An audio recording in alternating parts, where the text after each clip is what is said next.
et on va faire le club de lecture sur Mao. Je vais accueillir les personnes.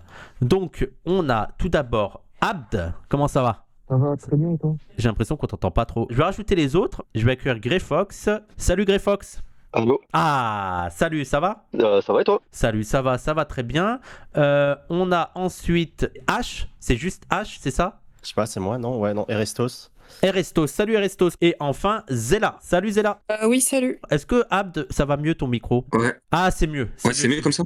Ah, parfait, Ok. parfait. Eh ben écoutez, bonjour à tous. Je vais vous représenter chacun. D'abord, Abd. Comment ça va, Abd? Très bien, comme toi et toi? Ça va. Toi, c'est la première fois que Non, c'est pas la première fois que tu participes à un club de lecture. Si, c'est la première fois. D'accord. Greyfox, toi, c'est la première fois ou pas, Greyfox, tu participes? C'est la deuxième fois. J'étais là pour Christine Delphi. D'accord. Ah oui, c'était le dernier club de lecture, Christine Delphi. T'avais bien aimé la première fois? Ouais, grave sympa. H, c'est quoi déjà ton pseudo? Eratos? Erestos. Erestos, désolé, je vais oublier, je te le dis tout de suite, je vais oublier. Ouais, t'inquiète. Erestos, est-ce que c'est la première fois que tu es là? Ouais, c'est la première fois et let's go. Hâte de participer. Intimidé ou ça va? Non, ça va. D'habitude, je connais pas mal le sujet, donc ça va.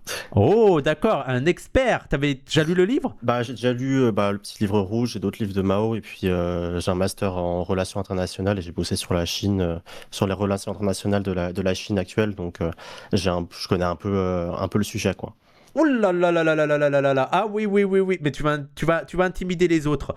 Mais Mais non. trop bien, trop bien. Et enfin, Zella, donc toi, Zella, c'est la première fois que tu viens à un club de lecture, c'est ça? Oui, première fois. Et puis après, j'ai commencé à essayer de faire les clubs de lecture en décalé depuis que tes vidéos elles sont sorties. Et puis voilà, c'est cool. Ça, la J'ai formule aucune te base. plaît? Surtout aucune base et première fois que je lis un truc de Mao. Ah bah trop bien. Alors pour présenter très vite les gens, on va pas présenter Mao, est-ce que c'est vraiment utile de présenter Mao? Je voulais juste présenter très vite le livre. Le livre, en fait, il y a beaucoup de personnes qui ont été intimidées parce que c'était Slavoj Zizek présente Mao. Je vous l'ai dit plusieurs fois, vous inquiétez pas, il y a juste l'introduction qui est de Slavoj Zizek et ensuite à la fin il y a une post-face de discussion entre Badiou et Zizek.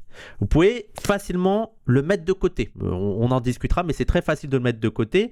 Surtout que Zizek, c'est pas simple. Hein. Là, je viens d'y penser. Les gens qui m'ont dit, vous avez lu les 20-50 premières pages et vous avez rien compris, c'est peut-être parce que vous avez lu que l'introduction de Zizek. Et Zizek, ça peut vite être très compliqué parce qu'il recourt beaucoup à la psychanalyse, beaucoup à Lacan, le surmoïque et tout. Donc, vite, vous êtes perdu. Donc, moi, je vous l'ai déjà dit, vous pouvez zapper ça. Et en fait, c'est une sélection de textes faits par Zizek et c'est une sélection de textes de Mao. Et justement, moi, ce que je trouve intéressant chez Mao, c'est que je trouve que ces textes sont assez accessibles. On va peut-être en discuter avec vous. Et je trouve que pour moi, c'est même une excellente introduction au marxisme et à tout ce qui est la dialectique, parce que je trouve que il explique d'une manière assez pédagogique.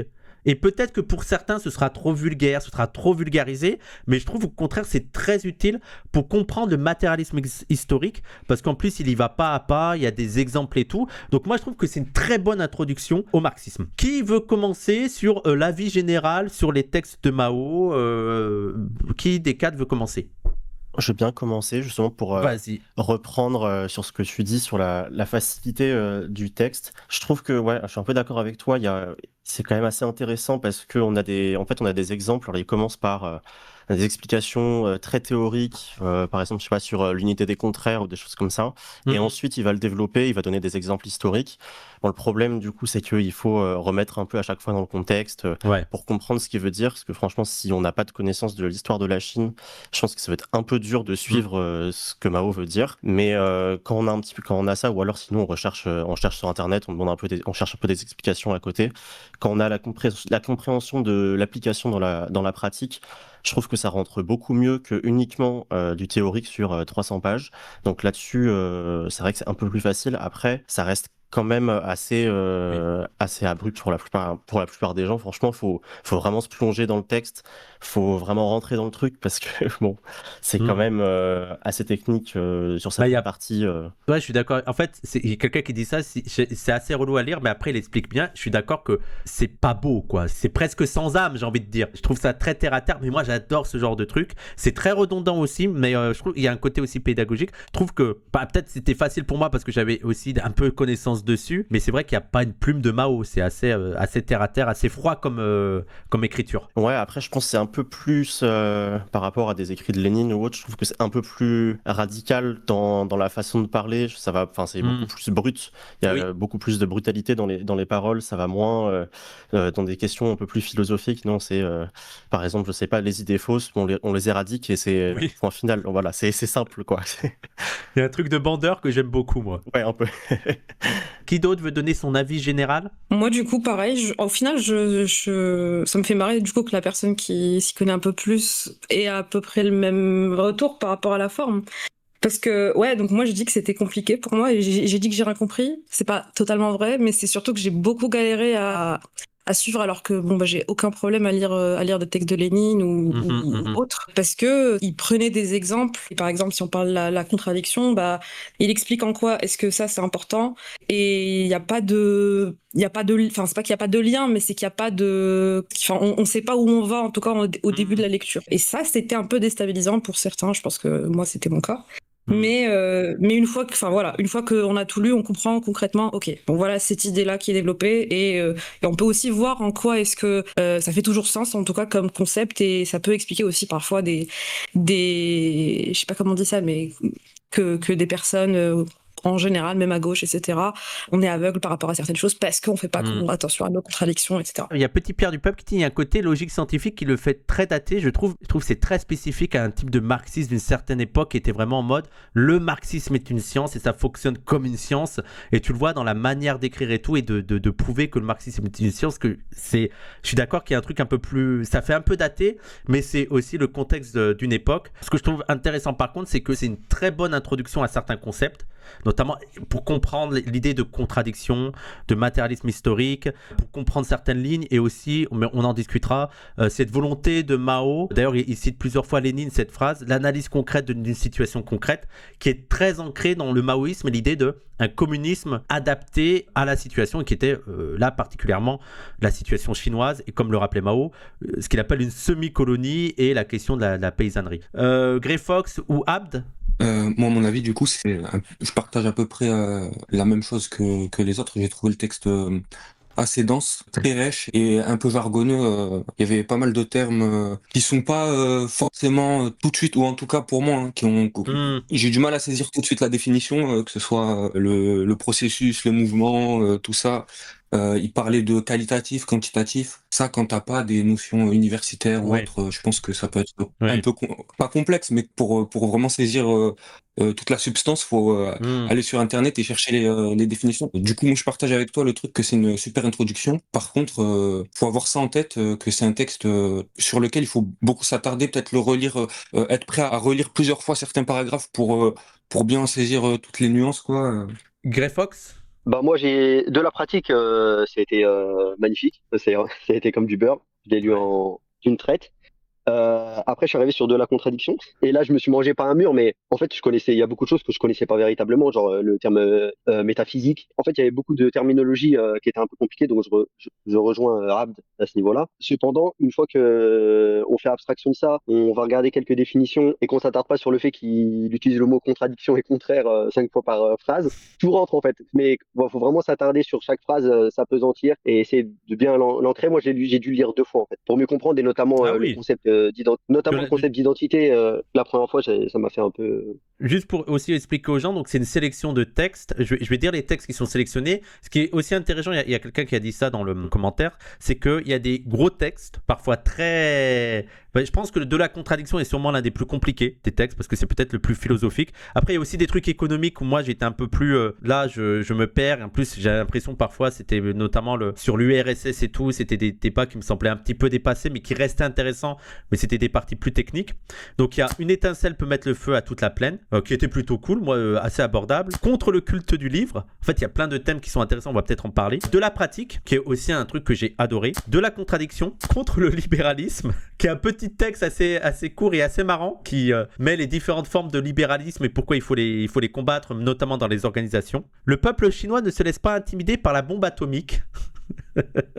L'impérialisme américain est un tigre de papier. À propos des problèmes économiques du socialisme en URSS de Staline. Annotation des problèmes économiques du socialisme en URSS. De la juste notion des contradictions au sein du peuple. Ça aussi, ça fait partie des textes un peu compliqués, mais qui est super intéressant et qui montre les contradictions même internes et que c'est inhérent même à chaque situation qu'il y a toujours des contradictions. D'où viennent les idées justes? Alors parfois il y a un peu un truc très dogmatique, c'est ça qui est aussi marrant chez Mao, c'est que c'est comme ça quoi, je veux dire, on est dans le camp du juste et puis c'est tout.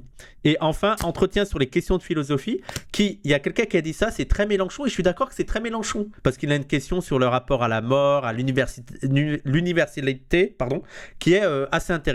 On a fait le tour général. Moi, la question que je pose habituellement, c'est quels est pour vous les points qui vous ont les plus marqué dans le livre, que vous avez le plus kiffé, que vous avez trouvé le plus positif dans ce livre? Je vais bien commencer. Moi, ce que j'ai beaucoup aimé, c'est le chapitrage, entre guillemets, notamment dans de la contradiction et en fait la multitude d'exemples qui viennent illustrer le pavé un petit peu lourd, un peu théorique qui vient juste avant. Et je pense que ça m'a fait beaucoup de bien en fait pour mieux appréhender les notions. Quelqu'un d'autre? Ouais, moi je trouve ce qui était le plus intéressant, c'est vraiment le focus qui est mis sur l'analyse concrète de la situation concrète, qui revient vraiment quasiment à chaque page en fait. Ce qui, Et qui je est pense, transversal, ouais, je suis d'accord. c'est ça, pour moi, c'est l'idée principale de tout ce qui revient sur l'idéologie de Mao, que ce soit dans la théorie militaire, dans la théorie politique, dans l'application du programme, etc. C'est toujours analyse concrète de la situation concrète. On part d'une chose pour y revenir et on repratique jusqu'à voir si c'est vrai, si c'est faux, etc. Donc c'est vraiment... je te coupe 2 secondes, mais je crois qu'il le cite 3 ou 4 fois cette phrase de Lénine dans le livre, pour dire qu'à quel point c'est important pour lui, c'est une ligne importante. Ouais, non, mais c'est clair. Et il l'utilise dans tous ses concepts. Et puis ouais, sinon, le deuxième point le plus important, je pense, vraiment chez Mao, et c'est pareil dans le livre rouge, c'est que la majorité du texte, c'est vraiment sur la prise du pouvoir et la révolution, donc la prise du pouvoir par la force armée. Je pense que c'est vraiment la majorité de l'idée de Mao. C'est plus sur comment prendre le pouvoir, comment on arrive à développer l'armée rouge, l'armée populaire de libération pour prendre le pouvoir, plus que sur la pratique en elle-même du pouvoir. C'est vraiment comment conquérir. Et je pense que c'est là au-dessus qu'on peut aussi tirer des enseignements sur la situation actuelle. Mais c'est là-dessus. Et puis sinon, un dernier point sur le texte, sur les questions de philosophie, entretien sur des questions de philosophie que j'ai trouvé assez génial, parce qu'il raconte un petit peu, il fait un peu office de biographie, il raconte sa vie, comment il s'est formé sur l'idéologie bourgeoise, sur la philosophie occidentale. C'était un idéaliste lui-même à l'époque. C'est ça. Et qu'en fait, il a étudié pendant 13 ans dans l'université bourgeoise et qu'il n'a jamais rien appris en réalité, et que c'est que par la révolution et la pratique qu'il a commencé à apprendre des choses. Voilà, il parle aussi d'envoyer les intellectuels et tous les étudiants à la campagne pour pratiquer, et que 5-6 mois dans le froid, ça leur fera pas de mal, et puis s'ils sont trop malades, au pire peut-être qu'ils mourront, mais c'est pas très grave. Voilà. Oui, il a dit, ils auront un petit rhume, c'est pas très grave. C'est ça. Mais non, c'est vraiment un texte assez génial qui explique bien la pensée de Mao, et puis qui remet un peu dans le contexte, mais qui est quand même assez cool en plus à lire et plutôt drôle. Zéla? Oui. Moi, parmi les trucs que j'ai beaucoup aimé, et là, je vais directement aller sur peut-être une conclusion, enfin, pas une conclusion, mais ce que moi, j'en ai compris, c'est que je crois que quelqu'un de vous a dit que c'était très dogmatique, etc. Alors que moi, au final, en tout cas, l'impression que j'en ai eue, c'est, il a beau expliquer les trucs de manière dogmatique et dire que voilà comment ça marche et voilà comment ça marche et que c'est théorique, mais le message derrière, je trouve qu'il ne l'est pas du tout, dans le sens où je suis d'accord. Dans le sens où il dit que non, concrètement, si je reprends ce qu'il explique et que je l'interprète à ma manière, c'est on a beau connaître les théories données par plein de gens avant ou comprendre la théorie marxiste, etc. Ces choses-là sont vouées à potentiellement changer, même la méthode elle va changer parce que c'est des choses c'est des conclusions auxquelles on pourrait arriver à travers pratiques concrètes de ces choses-là. Donc ça, c'était pour la pratique. Et puis même, donc l'autre partie, donc la contradiction, c'est à peu près la même idée dans le sens où on va aussi jouer avec certaines contradictions et ça peut parfois donner des choses, c'est pas en reprenant exactement la théorie dogmatique marxiste, etc. qu'on peut arriver, ou en tout cas qu'on peut réussir à conquérir le pouvoir et c'est pour ça que je disais en fait finalement pas si dogmatique. Et ouais, après, je suis d'accord. Vas-y. Non, je suis d'accord, c'est pas le bon mot que j'ai utilisé sur je le qualifierais pas de dogmatique, c'est vraiment sûr de lui. En fait, il y a le côté on est scientifiquement juste. Le marxisme est une science juste, c'est ça la confiance en marxisme comme une science qui lui permet d'avoir des positions extrêmement radicales. Oui, je suis d'accord avec toi que le fond est normalement anti-dogmatique. Et d'ailleurs, en parlant de ça, en lisant le truc, et peut-être que c'est parce que j'ai pas trop l'habitude de lire des trucs comme ça, mais j'étais en mode, en fait, du coup, c'est quoi? C'est une opinion ou c'est un fait qu'il l'explique? Et j'étais un peu perturbée au début, j'ai eu du mal à lire le truc sans me dire, mais attends, mais pourquoi c'est juste avancé, cette affirmation est avancée telle quelle? Oui, et c'est très drôle la manière dont il explique les choses, ouais, c'est ça, on n'est pas là pour faire la fête, voilà ce qu'il faut savoir et voilà ce qu'il fait comme conclusion. Et puis, ce que j'aime aussi, c'est le fait que finalement, le livre, c'est vraiment un livre que je pense en effet qui peut se relire plein de fois. Par exemple, moi je le lirai sûrement, mais bien plus tard, dans mon évolution théorique et philosophique, etc. Comme tu as dit, il y a le truc antidogmatique dans le fond normalement, et il y a la question de analyse concrète de la situation concrète. Et ce que je trouve aussi très intéressant et très important pour comprendre Mao, et ça revient aussi souvent, c'est que on n'est pas là pour rigoler en fait. On n'est pas là pour faire de la théorie. C'est vraiment un penseur et c'est vraiment un militant qui pense dans une situation de révolution et pour concrètement prendre le pouvoir. Et tu sens dans sa manière de dire les choses, d'affirmer les choses, d'être très radical, dans cette stratégie, il n'est pas en train de penser pour la théorie et pour avoir la théorie, je veux dire, pour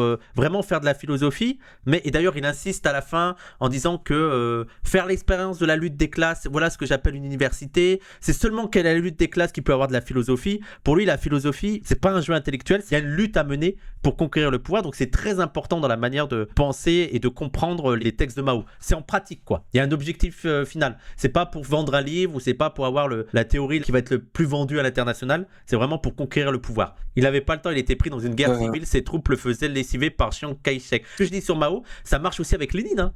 Lénine, tu sens que c'est des textes. Vraiment, les gars, j'ai pas le temps. Là, il faut qu'on élabore une stratégie pour conquérir le pouvoir. Tu as des trucs comme ça où tu vois le texte qui est très contextuel et qui est très dans... Là, il y a un enjeu politique sur ce texte-là. J'ai bien aimé le passage sur le fait de résoudre les contradictions du peuple pour créer une nouvelle unité. Il y a un côté un peu psychanalytique dans la recherche d'un nous au sein du peuple. Et d'ailleurs, lui, moi, j'adore. En fait, ce que j'aime bien chez Mao, c'est parfois, il s'en bat les couilles. C'est quoi le peuple ? C'est ceux qui sont avec nous. Là, il y a un côté, allez, le peuple, c'est les prolétaires qui sont pour la révolution. Les autres, c'est pas le peuple. Je trouve qu'il y a un côté comme ça, nonchalant et en mode, allez, on impose cette ligne parce que là, c'est la lutte que j'aime beaucoup. Moi, je rajouterais, et c'est aussi pour en discuter avec vous, c'est vrai que de la pratique, je crois que c'est Grey Fox qui a dit qu'il avait beaucoup aimé ce texte et ça rejoindre aussi sur le culte du livre. Je pense que c'est très important chez Mao, c'est insistance sur la philosophie, c'est pas seulement dans la tête, c'est pas seulement dans les livres, c'est aussi dans la pratique. Et qui montre en fait, et ça fait l'une des bases du matérialisme historique, qu'il faut pas balancer la question du ressenti, la question de l'expérience, parce que ça fait partie aussi de la connaissance. Et donc effectivement, la théorie, tout ça, les livres, c'est bien. D'ailleurs, c'est le titre, le contre le culte des livres. Il est pas en mode faut brûler les livres, mais si vous faites que lire, si vous faites que vous êtes enfermé dans votre bureau à l'université à travailler sur un truc, vous n'allez rien comprendre aux choses. Et c'est pour ça qu'il insiste beaucoup sur, mais en fait, les intellectuels, les étudiants, faut les envoyer au champ en fait. Sinon, ça va devenir des bourgeois qui vont être enfermés dans la théorie. Et il y a rien de mieux que la pratique pour se former, pour atteindre la connaissance. Et c'est pas tous les étudiants, parce qu'il proposait surtout à ceux qui sont dans les lettres, ce soit les sociologues, les économistes, tout ça, parce que les trucs plus sciences dures, il a dit plus tard, mais la priorité c'est vraiment ceux qui sont dans les sciences sociales, dans les envoyer dans les champs pour comprendre en fait ce que c'est la vie. Et je trouve que c'est assez intéressant et c'est un peu en opposition à certaines dérives qu'on peut avoir dans certains marxismes occidental, où effectivement peut-être que l'exemple le plus parlant c'est l'école de Francfort, où ils ont beaucoup été critiqués pour avoir été coupés des masses, coupé de la classe ouvrière, coupé du parti, alors que dans le maoïsme, tu as l'idée que non, tu dois être dans la pratique. Je rappelle la citation, c'est faire l'expérience de la lutte des classes, voilà ce que j'appelle une université. Et oui, et aussi les enquêtes. Ça, c'est un truc extrêmement maoïste, c'est si tu n'as pas fait d'enquête sur un sujet, tu fermes ta gueule. C'est très très important. Si tu veux avoir un avis et si tu veux résoudre un problème surtout, tu dois faire une enquête. Et une enquête, encore une fois, ce n'est pas seulement lire sur le sujet, c'est aussi aller sur le terrain. Et ce qui a amené plus tard, vous avez vu les gens qui allaient dans les ateliers, c'est dérivé aussi du maoïsme. Si tu veux comprendre l'ouvrier, tu vas au milieu des ouvriers. Si tu veux comprendre comment ça se passe dans un atelier, tu vas dans un atelier. Voilà, donc il y a vraiment ce truc de si tu veux comprendre un problème, tu dois enquêter. Et celui qui n'a pas enquêté sur ce problème, il doit se taire parce que pour résoudre un problème, il faut avoir enquêté. Donc ça, c'était les points positifs. positif. On l'a vu, le côté très terre à terre, le côté lutte des classes, le côté la pratique et la théorie. La théorie n'est rien sans la pratique. Et bien sûr, pour améliorer la pratique, il faut de la théorie. Donc beaucoup insister sur ce lien, sur la primauté de la lutte des classes, sur la philosophie. Genre, juste philosophie, on s'en bat les couilles. Nous, ce qu'on veut, c'est la philosophie pour changer le monde. Ok, donc ça, c'est vraiment. C'est aussi Marx. De tout temps, on a philosophie. Maintenant, ce qu'il faut, c'est changer le monde. Donc ça, c'est très Mao. On fait pas de la philosophie par plaisir de la philosophie et parce que ça nous fait bander, mais parce qu'on veut changer le monde. Donc ça fait partie des points positifs. On va aborder maintenant les points négatifs. Qu'est-ce qui vous a déplu là-dedans? J'ai vu beaucoup, déjà les retours un peu critiques, ça a été sur peut-être la difficulté de lecture. Est-ce qu'il y a d'autres points qui vous ont un peu déplu dans les textes? Je pense qu'on peut parler, je crois que ça a été déjà mentionné tout à l'heure, mais la partie sur les questions sur l'URSS, Ouais. qui est vraiment technique pour un Oui. peu rien. Ça parle du nombre de grains qui ont été dans telle année, les évolutions en pourcentage. Enfin, c'est vraiment technique pour être technique. Après, c'est contextuel. Faut le remettre dans la période, dans la fin de l'alignement avec l'URSS, etc.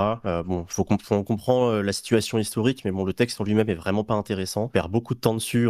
Mais bon. Et puis aujourd'hui, quand on le relit, franchement, il a quasiment aucun intérêt. C'est un peu de la perte de temps cette partie-là du texte.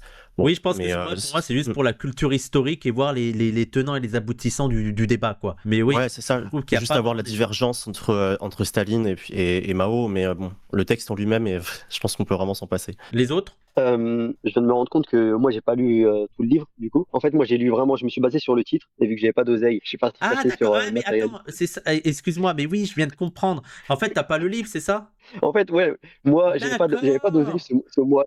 Donc j'ai juste Mais oui, été chercher sur matérialisme-dialectique.com. Je suis parti chercher de la pratique, je l'ai lu d'une traite et après j'ai lu de la contradiction. Donc honnêtement pour moi les deux textes banger, il y a rien Non, mais y a oui. rien à acheter.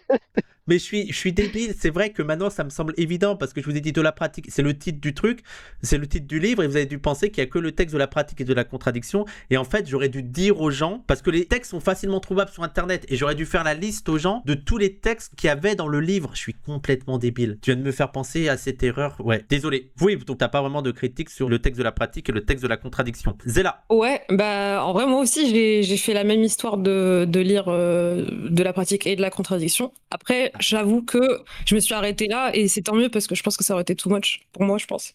Ouais, mais en fait, c'est ça peut-être qui vous a. Ouais. C'est ça qui est dommage, c'est parce que dans le livre, de la pratique et de la contradiction, c'est peut-être les textes les plus longs avec aussi le truc sur le RSS à zapper. Mais il y a des petits textes qui sont vraiment cool contre le libéralisme. Je vous invite à aller le voir parce que moi, je trouve que ça reste un peu actuel aussi sur les dérives un peu SOSDEM, libérales qu'on peut avoir dans les mouvements de gauche actuels et même sur l'anti-impérialisme, sur le peuple chinois ne se laissera pas intimider par la bombe atomique et sur l'impérialisme américain est un tigre en papier. Je vous invite à les lire à côté parce que c'est pas des textes très très longs, c'est assez terre à terre, assez contextuel, assez pragmatique et c'est assez cool à lire, même sur la question de l'anti-impérialisme et tout. Voilà, je vous invite à aller les lire parce que c'est sympa pour la culture. Ouais. Et ben de toute façon, ouais, en reproche, j'ai pas vraiment de reproche à faire à ce que j'ai lu, à part la forme, on en a parlé, et c'est tout. Enfin, le fond, j'ai vraiment trouvé ça trop bien. Abd, toi, pareil, tu avais fait de la pratique et de la contradiction. J'ai enfin compris en fait le problème. Je suis complètement débile. Ça me semble évident maintenant, ben oui. Ouais, du coup, moi, c'est pareil, hein, j'ai cru qu'il y avait que ces deux textes à lire. Et si j'avais su que c'était un livre, peut-être que j'aurais pas lu. Donc au final, c'était peut-être un mal pour un bien. Et sinon, niveau point critique que je pourrais faire sur de la contradiction, si je chipote un peu, j'ai trouvé que des fois ça se répétait un peu trop, que il radotait un peu, il disait un truc, 3 paragraphes plus tard, il redisait quasiment la même chose en se paraphrasant et ça a rendu la lecture un peu plus lourde qu'elle aurait pu être. Ouais, je suis d'accord. Je suis d'accord, il y a un truc un peu répétitif. Lui, il n'y a pas du tout le truc, il n'y a pas le problème qu'ont certains auteurs en mode là, vous avez répété le mot. Lui, il en a rien à foutre. On peut le répéter 5 fois, il n'y a pas de souci. Là, j'avais noté aussi une citation qui résume un peu son truc sur la connaissance qui est liée à la pratique et la théorie. C'est à la page 91, je me permets de faire une citation. Si l'on veut acquérir des connaissances, il faut prendre part à la pratique qui transforme la réalité. Si on veut connaître le goût d'une poire, il faut la transformer en la goûtant. Si on veut connaître la structure et les propriétés de l'atome, il faut procéder à des expériences physiques et chimiques, changer l'état de l'atome. Si l'on veut connaître la théorie et les méthodes de la révolution, il faut prendre part à la révolution. Toutes les connaissances authentiques sont issues de l'expérience immédiate. Donc lui, il y a vraiment l'idée que si tu veux connaître un truc, il suffit pas d'aller dans la théorie, il faut aussi faire la pratique. Il y a aussi le premier texte qui est assez court et assez intéressant sur parce que ça évite aussi de trop doumer, qui s'appelle Une étincelle peut mettre le feu à toute la plaine. Et l'idée générale est en mode il faut toujours se battre, et une petite minorité de gens peuvent être l'étincelle qui peut engendrer le mouvement des masses. Et je pense que l'un des exemples parlants qu'on a vu dernièrement, ça a été un petit peu avec les gilets jaunes où ça n'a pas été la majorité et tout, mais il y a quand même une petite partie de la population qui s'est bougée, qui s'est agitée, et on a vu que petit à petit, ça a engendré vraiment un mouvement assez important et assez populaire. Il y a aussi tout le truc sur l'impérialisme où il y a une question de lien et d'alliance avec les autres populations du Sud, d'avoir une ligne anti-impérialiste, et il y a la critique des États-Unis où on est contre la guerre, mais il faut dire qu'on n'a pas peur s'il y a la guerre. Il y a cette idée-là très marxiste, maoïste et tout, notamment replacée dans le contexte de l'époque avec les concurrences, c'est les menaces de guerre, où tu avais la position en mode nous on sera toujours pacifique, mais si vous voulez vous attaquer à nous, on vous répondra avec les moyens qui sont les nôtres, et avec l'idée que de toute façon l'impérialisme américain à un moment donné va s'effondrer de lui-même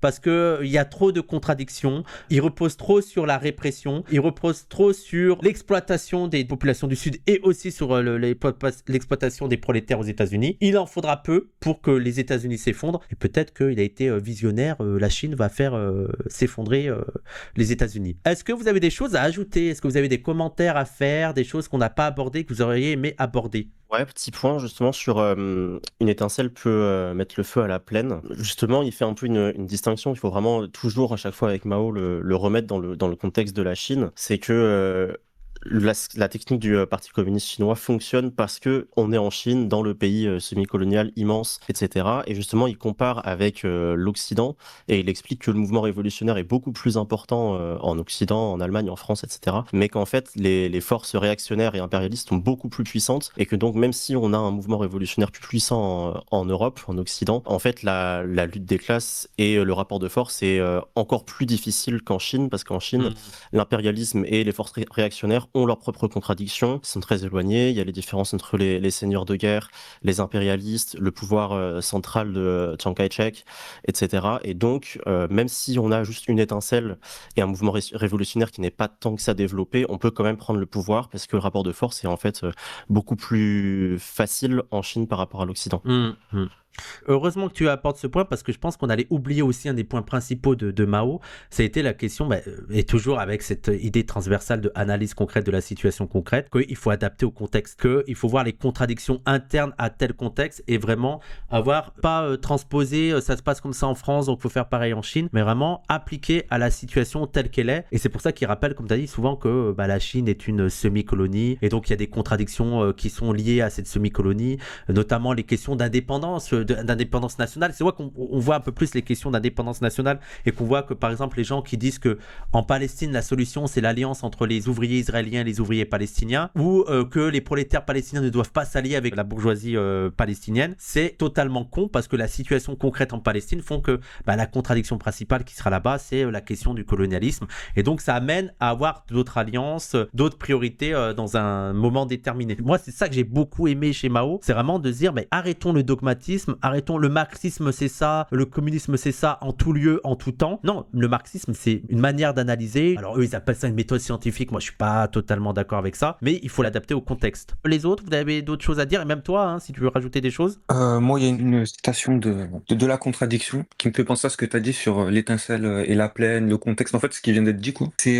lorsque la superstructure politique, culture, etc. entrave le développement de la base économique, les transformations politiques et culturelles deviennent la chose principale, décisive. Allons-nous à l'encontre du matérialisme en disant cela? Non, car tout en reconnaissant que dans le cours général du développement historique, le matériel détermine le spirituel, l'être social détermine la conscience sociale, nous reconnaissons et devons reconnaître l'action en retour du spirituel sur le matériel, de la conscience sociale sur l'être social, de la superstructure sur la base économique. Et ça me fait aussi, enfin quand j'ai lu ça, et même de la contradiction de manière générale, ça m'a pas mal fait penser la stratégie qu'a eu le camp décolonial de manière générale, le PIR, PDF, tout ça. En particulier, ce passage-là et Non, si, c'est sûr. si c'est pertinent ce que je dis ou si Ah si, non, je non, fais mais des... non, excuse-moi, je te coupe 2 secondes parce qu'il y a quelqu'un qui dit l'union entre le prolétariat palestinien et la bourgeoisie a conduit à une impasse. Jamais la Palestine sera libre avec la bourgeoisie palestinienne. Moi, je t'invite juste à aller voir les autres exemples de décolonisation, juste à voir l'Algérie et Valère Fanon sur toutes ces contradictions. Et notamment, lui, il parle sur les contradictions aussi. Il parle des contradictions aussi entre peuples, les contradictions même au sein de la classe ouvrière, les contradictions même entre le parti communiste et les ouvriers eux-mêmes, et de traiter ces contradictions et de faire aussi la différence entre ce qui sont des contradictions et ce qui sont des antagonismes. Voilà la différence entre contradiction et antagonisme, ce qui n'est pas exactement la même chose. Et notamment, par exemple, on pourrait dire que, pour revenir sur les théories décoloniales et ce que ça a pris aussi chez Mao, les beaufs et les barbares, il y a des contradictions entre les deux, notamment la question du racisme et tout, mais c'est pas un antagonisme encore. Il y a des choses qui peuvent se résoudre. Et oui, les contradictions primaires et secondaires. Mais oui, excellente citation, Abd. Quelqu'un d'autre veut ajouter des choses? Ouais. Sur la Palestine, je trouve que c'est vraiment intéressant l'approche de Mao, parce que dans tous les cas, la théorie maoïste, elle a été reprise dans quasiment toutes les luttes décoloniales. Antiracisme, les Black Panthers aussi, ouais, l'antiracisme. Clairement. Et justement, sur la question de la Palestine, on parle des gauchistes aussi, comme Lénine en parle, mais qui font passer des contradictions au sein du peuple en contradictions entre nous et nos ennemis. Et donc, là, on est un peu sur la même chose, c'est que, bon, honnêtement, c'est bien de faire la lutte des classes, mais si tu te fais bombarder par des puissances impériales toute la journée, tu vas rien pouvoir faire. Alors, donc, bon, il faut aussi sortir de l'idéalisme et voilà, il faut voir ce qui s'est passé en Chine, ce qui s'est passé au Vietnam. On est obligé de faire des alliances circonstancielles, ce que Mao parle de front uni. On prend les gens avec qui on peut mener une lutte circonstancielle pour au moins ensuite continuer la lutte. Voilà, on peut pas faire de lutte des classes si on est dans un système impérial. Et si on a mis fin au système impérial, ensuite on pourra faire la lutte des classes. Et ensuite, en fait, on épure au fur et à mesure et on prend. Voilà, c'est la pensée de Mao, c'est vraiment pragmatique. C'est on prend les choses comme elles sont et ensuite, en fonction de l'évolution de la situation, du développement et par la lutte, on évolue et on voit qui sont nos alliés, qui sont nos ennemis par la distinction entre le vrai et le faux. Ouais. Mais voilà, et ça se passe aussi sur la Palestine.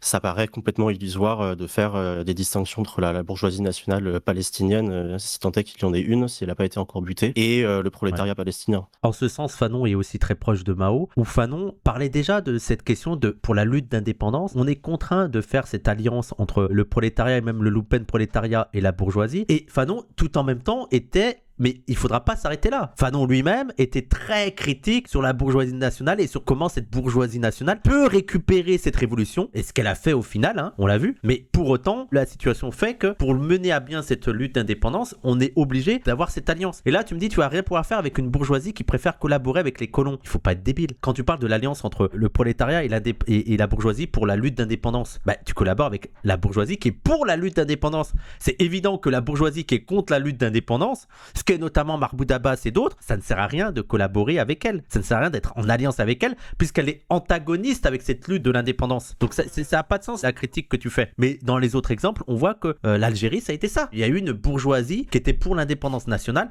et pour autant, il faut toujours veiller à ce qu'elle ne récupère pas au final cette révolution. Tu te rends combien compte qu'en Palestine, les Palestiniens, la priorité avant de lutter contre cette bourgeoisie, bah, c'est déjà d'arrêter le génocide et ensuite d'avoir son indépendance. Est-ce qu'il y a d'autres choses à rajouter? Est-ce que vous voulez d'autres points qu'on a oublié d'aborder, même dans les commentaires et tout, dans le chat, n'hésitez pas. Moi, par rapport à ce point-là, quand on a parlé du coup de contradiction et antagonisme, en fait, je me suis retrouvée un peu perplexe par rapport à... bien sûr que on ne peut pas nous comparer nos situations à une situation coloniale, mais au final, au niveau de la stratégie, je me suis posé la question, est-ce qu'on pourrait appliquer ce même concept par rapport à, on va dire, une lutte antifasciste et comment est-ce que nous, on est aussi finalement contraints à collaborer avec la gauche bourgeoise, etc.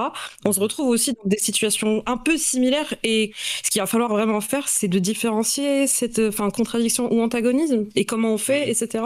Oui, concrètement, on est aussi obligé, là on a fait des réacts tout à l'heure, on se pose la question, est-ce que ces personnes-là peuvent être nos alliés ou pas, et est-ce que concrètement on est un peu obligé quand même de travailler avec eux dans une certaine mesure, et voilà, ça se soulève cette question-là et pour l'instant moi je sais pas quoi en faire. Je trouve que ça se pose la question avec même la France Insoumise et le Nouveau Front Populaire et tout, c'est des questions qui se posent. J'ai l'impression que plus le temps se fait, plus les contradictions se font trop grandes et on voit la trahison de certains qui font que à partir de là tu ne peux plus pu t'allier avec ces personnes-là. Tu vois, par exemple, moi, le PS, mais je pense que même beaucoup de gens à la France Insoumise ou même de nous n'étions pas d'élus par le PS. On savait que le PS allait trahir, mais quand dans ce contexte des élections législatives, après la dissolution, ils étaient et surtout avec le résultat de Glucksmann et tout. Après, peut-être que pour certains, ils auraient pas dû. Hein. Moi, j'ai pas un avis totalement clair et définitif, mais ils ont fait le calcul de pour ces élections-là, il fallait cette alliance. Mais pour moi, maintenant, on a passé ça, et pour moi, c'est un antagonisme. Et je pense que c'est ça qui est aussi intéressant de se dire, selon le contexte et selon aussi le rapport de force et les calculs qu'il y a à faire. Et ça, il y avait aussi chez Lénine cette idée, tu sais, là, c'est pas seulement sur les alliances, mais aussi de participer au parlementarisme, tout ça. Selon le contexte, il faut éviter le gauchisme et voir que parfois, on n'est pas en position de force. D'ailleurs, Mao le dit lui-même, il y a une citation, c'est presque un truc militaire, mais qu'on peut appliquer à d'autres logiques, où il dit quand l'ennemi avance, il faut reculer, disperser les forces pour soulever les masses, concentrer les forces pour faire face à l'ennemi. L'ennemi avance, nous reculons. L'ennemi s'immobilise, nous le harcelons. L'ennemi s'épuise, nous le frappons. L'ennemi recule, nous pourchassons. Tu vois, il y a vraiment ce truc aussi de stratégie, de éviter le moralisme, éviter l'idéalisme en mode c'est bien, c'est pas bien. Et là, le but, nous, c'est la révolution. Le but, nous, c'est le socialisme, le communisme. De manière pragmatique, comment on y arrive. Et il y avait une citation que j'avais bien aimée, je l'avais notée aussi, c'est Coup d'éclat qu'il a partagé. Quand la bourgeoisie jouit de la démocratie, il n'y a pas de démocratie pour le prolétariat. Les capitalistes admettent l'existence légale des partis communistes, mais seulement dans la mesure où elles ne laissent pas les intérêts fondamentaux de la bourgeoisie. Au-delà de cette limite, ils ne la tolèrent plus. Je pense que c'est bien aussi de revenir sur des textes comme ça classiques du marxisme pour critiquer tout cet idéalisme qui nous a un peu imprégné. On l'a vu avec Bakhsit et Eadwy Plenel, et tous ces mots creux de liberté d'expression, de démocratie, et il faut baisser la tête parce que là, non. Il y a un truc, il faut revenir aussi sur les fondamentaux. La bourgeoisie parle de démocratie seulement quand ça sert leurs intérêts. Et quand ça servira plus leurs intérêts, elles vont aller dans le fascisme. Donc c'est pour ça que nous, il faut revenir sur des radicalités et sur des fondamentaux. Est-ce qu'il y a des gens qui veulent rajouter des choses ? Petit truc, justement, juste pour revenir rapidement sur la question de bourgeoisie nationale, etc., juste pour rajouter une petite chose en plus, que je pense que ça n'a pas été compris, mais Mao, il fait bien la distinction, il n'est pas idéaliste sur le fait de s'allier tout le temps avec la bourgeoisie, avec toutes les formes de bourgeoisie, parce qu'il distingue bien la bourgeoisie nationale qui est dans l'intérêt de la nation et qui est patriote, avec la bourgeoisie comprador, qui elle est alliée aux impérialistes, et donc qui est un ennemi en soi. Donc voilà, il y a une différence entre les deux. Oui, c'est sûr que la bourgeoisie palestinienne qui collabore avec Israël, c'est pas un allié objectif de la Palestine. Voilà, mais c'est toujours analyse concrète de la situation concrète. Et voilà, juste pour revenir ensuite sur ce que vous avez dit après, reprendre toujours le contexte de l'écriture de Mao, mais on est sur une situation de guerre, on est sur une situation révolutionnaire. Il faut toujours le remettre dans le contexte. En situation. C'est ça, c'est vraiment dans le contexte. La Chine, à cette époque-là, c'est un sacré bordel. T'as des seigneurs de guerre partout. T'as les impérialistes qui contrôlent les grosses villes sur l'Est et les ports. Il y a le Japon nazi qui est en train de coloniser tout le pays et qui fait des massacres. Et il y a la pauvreté énorme. Et on peut pas non plus comparer la situation de la France avec celle de la Chine. Donc, ce qui ressort du livre de Mao et de toutes les œuvres de Mao, c'est vraiment sur sa méthode de travail, la méthode de pensée, et ensuite comment on adapte, comment on utilise cette méthode de pensée à la France. Totalement. Mais voilà, on peut pas prendre mot pour mot ce qu'il dit dans le bouquin et essayer de le penser pour la France, ça n'a aucun sens. Et même pour la Chine d'aujourd'hui, ça n'aurait aucun sens non plus. La société évolue de jour en jour, et donc faut juste garder la méthode de travail, et ensuite voilà, on adapte. Mais je pense que c'est le sens, et on l'a compris du bouquin. Mao l'aurait dit lui-même. Hein. Je pense que Mao aurait dit, mais tel qu'on l'a pensé dans les années 50, 60, 70, faut pas le penser pareil en 2025. Quoi. La situation est totalement différente. Mais et même sur le rapport à la violence et tout, il faut rappeler aussi les violences qu'ont subies la population chinoise, notamment sur tu as parlé du Japon, mais aussi la colonisation, tout le truc autour de l'opium et tout. Il y a eu des violences extrêmement fortes qui fait que parfois, surtout quand tu es dans une situation révolutionnaire, oui, c'est presque une stratégie militaire, parce que la révolution n'est pas un dîner de gala, comme dirait quelqu'un. Ouais, c'est ça. Et puis la population est déjà habituée à la mort, donc beaucoup plus mobilisable. Et puis il y a une situation de pauvreté qui est extrême. On peut pas du tout comparer à la France. Et puis voilà, c'est aussi toujours dans la situation militaire de Mao, c'est toujours connaître ses forces et connaître son ennemi, reprendre reprend la citation de Sun Tzu. Mais voilà, c'est pareil, si on parle aujourd'hui de la situation du rapport de force entre la gauche, enfin plutôt l'extrême gauche et puis l'État, ça n'a un peu aucun sens de vouloir de penser des questions de révolution armée, vraiment de lutte des classes radicales, Bah oui. etc. On n'a Bah aucun rapport de force. Concrètement, on fait une analyse concrète de la situation concrète de l'état des forces à gauche. On n'a rien, on n'est pas organisé, il y a personne n'a d'armes, personne n'a rien du tout. Et en face, tu fais une manifestation, il y a 100 000 flics avec des centaures, etc.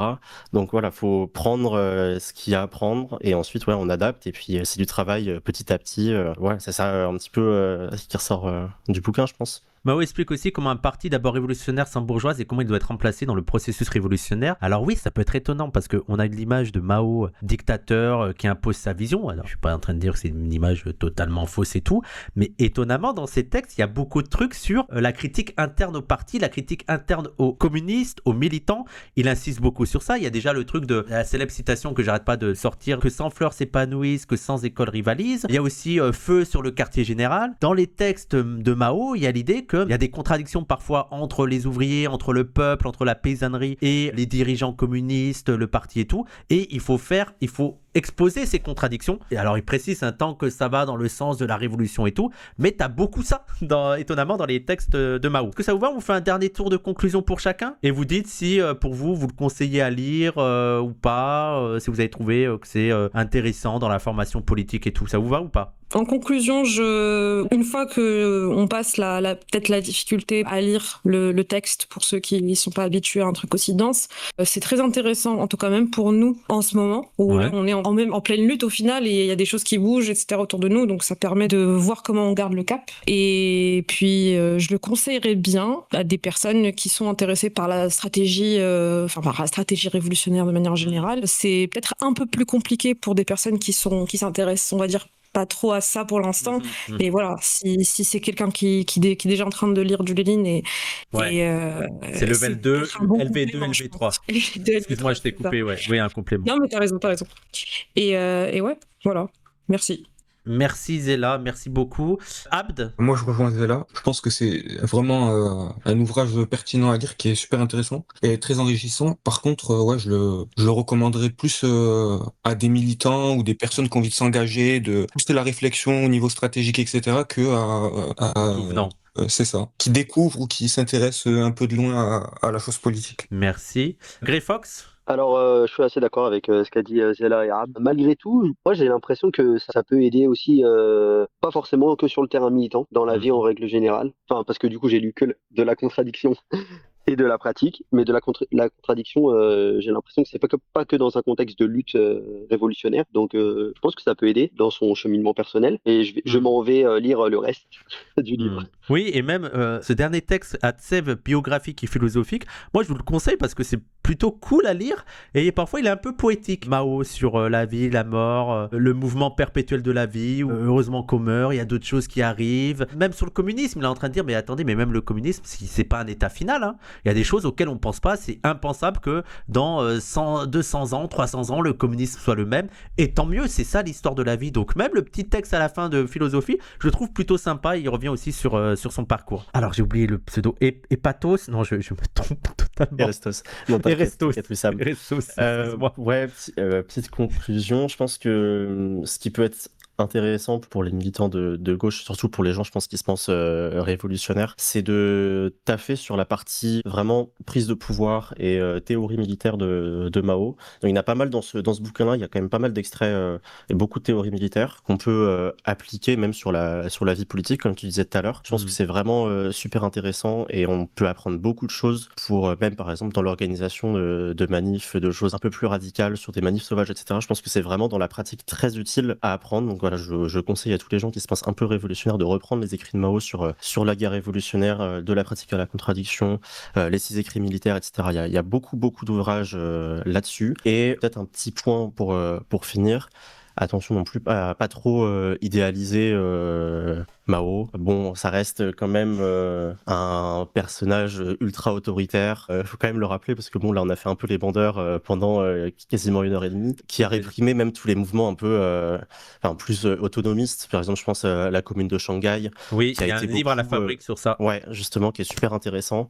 Donc ouais, qui a été un mouvement alors, par un petit peu de la petite bourgeoisie intellectuelle, mais aussi beaucoup par des mouvements ouvriers, des grèves, etc., qui ont essayé pendant la révolution culturelle de s'auto-organiser dans des communes populaires, mais donc par eux-mêmes, fait par les travailleurs eux-mêmes, et qui a été lourdement réprimé par Mao, parce que bon, on reste quand même sur un modèle ultra autoritaire stalinien, et tout ce qui ne rentre pas dans le joug du parti doit être supprimé. Alors il parle dans un des chapitres, il parle des troubles, des gens qui créent des troubles et donc qui doivent être éliminés parce que le parti n'accepte aucun trouble. Donc voilà, faut toujours penser, c'est quand même la pensée de Mao dans la Chine et dans la pratique, surtout après 49, donc la prise du pouvoir du Parti communiste chinois, c'est beaucoup garder le parti au pouvoir et plutôt que de soutenir la paysannerie et soutenir les ouvriers et le prolétariat. Dans le livre, d'ailleurs, il dit que le marxisme est une vérité scientifique et donc il craint pas la critique. Et c'est là où il parle de ce que 100 fleurs s'épanouissent et que 100 écoles rivalisent. Mais il dit quand même qu'il faut lutter contre les idées qui sont trop anti-marxistes. C'est en mode, ok, mais quand même, voilà quoi. Et tu sens qu'il y a un peu un libre arbitre de la part de Mao. C'est lui-même qui juge de qu'est-ce qui est trop anti-révolutionnaire et qu'est-ce qui est acceptable, quoi. Et même ce qui est trop révolutionnaire aussi, ce qui est trop gauchiste, oui, mais lui, il faut aussi le réprimer. Trop révolutionnaire, donc ça devient contre-révolutionnaire. Oui, oui, c'est ça. Donc il y a vraiment une seule ligne possible, et si c'est un tout petit peu trop radical ou pas assez, bon bah ça dégage.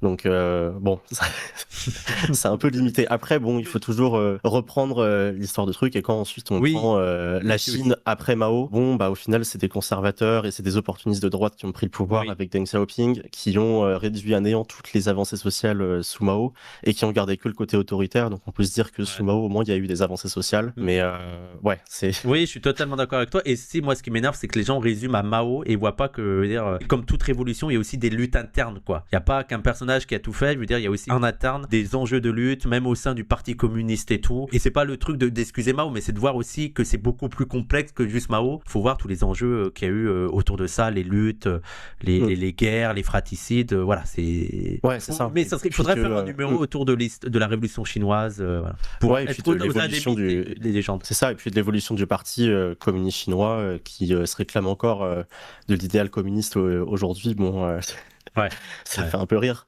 mais ouais, en tout cas super cool, Wissam, d'avoir pu parler un peu de Mao. C'est vrai que c'est très très rare en France d'en parler, donc c'est cool un petit peu de pouvoir reparler un peu de ce sujet-là. On va se recontacter parce que j'aimerais bien préparer un numéro ou un talkie oui avec des gens autour de la révolution chinoise et tout, parce que j'ai l'impression que beaucoup en parlent mais peu s'en renseignent dessus, et je cherche des gens, des intellectuels et tout qui connaissent ça, mais on en rediscutera, ça marche? Ok, nickel, ça marche. Bah, merci tout le monde, merci Zella, merci Abd, merci Grey Fox et merci Hermatos. Oui, c'est bon. T'inquiète, Wissam. Erestos. Je m'en rappellerai jamais. Merci tout le monde, merci, c'était un super club de lecture. Et ceux qui sont pas contents, bah c'est au goulag. Et vive le communisme. Salut tout le monde.